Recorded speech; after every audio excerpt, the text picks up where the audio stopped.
আজকে একটা ছোট্ট ইফতারের আয়োজন করছিলাম বাসায়।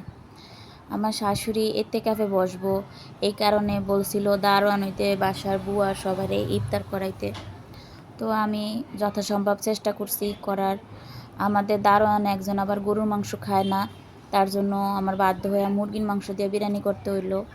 এই ভাজা ভুজা সকল আইটেম রাখার চেষ্টা করছি। এই রোজার মাস হয়েছে সিয়ামের মাস, যত যাকে যার জন্য করা যাবে ততই সোয়াব।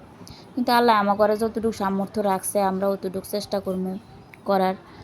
কিন্তু অনেকের এর চাইতেও বেশি সামর্থ্য আছে, তারপরও করার চেষ্টা করে না, মনে করে কি দরকার এগুলা ঝামেলা করার। কিন্তু আমরা এগুলারে ঝামেলা মনে করি না।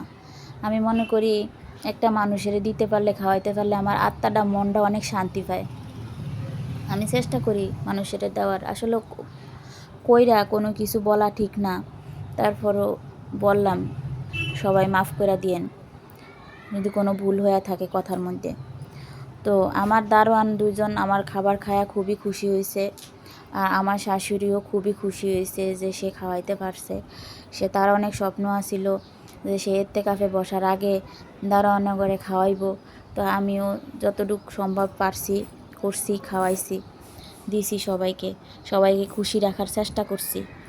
আমার বাসার বুয়ায় তো মহা খুশি হয়েছে, আমার বাচ্চারা তো খুবই আনন্দে সবাইরে পরিবেশন করছে, খাওয়াইছে, দিছে। আমার কাছেও মনটা শান্তি লাগছে।